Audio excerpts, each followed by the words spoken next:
Take one.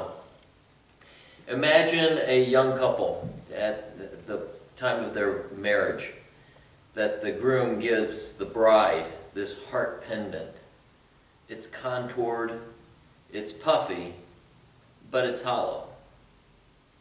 And as they continue to grow in their relationship, children come into their lives.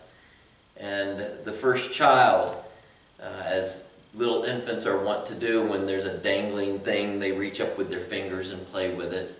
And then when they start to have teeth break through, they begin to teethe and bite on it. Well, as this young couple continue in that relationship, that heart, it became scratched due to the children's playing with it. And from scratched, it got dinged, and from dinged, it became dented.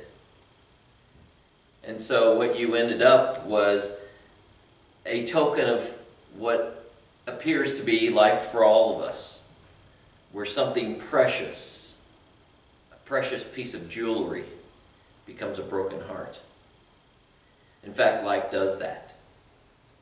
There are times in our lives, and you might be in that place right now, where you feel like your heart is battered and bruised.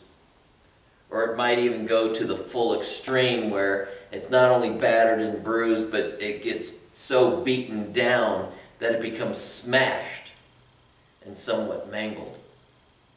It might happen because of shifts in your relationships. It might be between husband and wife, or parent and child, or teacher and student, or boss and employee, or co-workers.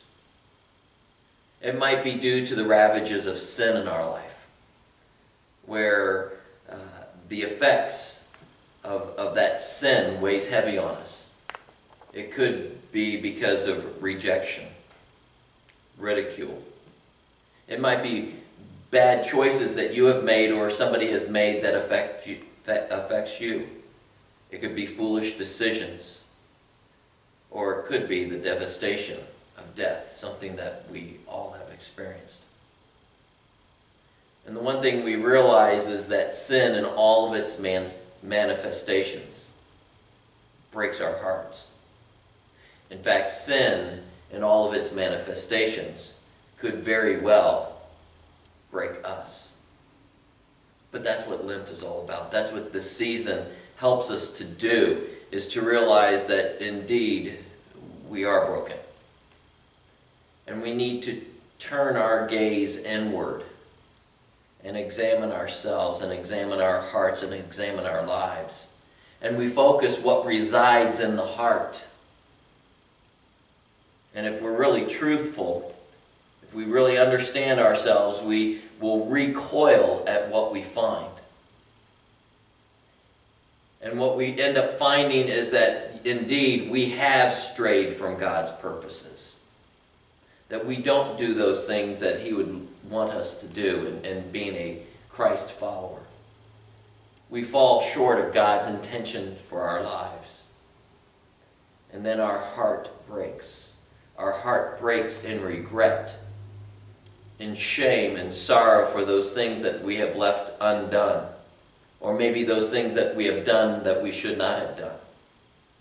But then our heart also breaks when we realize the staggering cost of our sin, or the sin that has had an impact on us.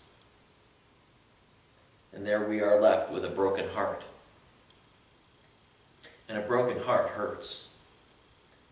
A broken heart aches with a dull, unrelenting pain. And maybe not quite like a hole in the roof, we try to patch that hole in our heart up. We think that if we can do that, we can ease the pain, and we can make life a little bit more tolerable and bearable. But too often it becomes like that vase where we hold a tube of super glue and a roll of duct tape. And no matter what we do, that vase will never be the way it was. And likewise with our lives and with our hearts. We cannot put back what sin shatters. That's the first take.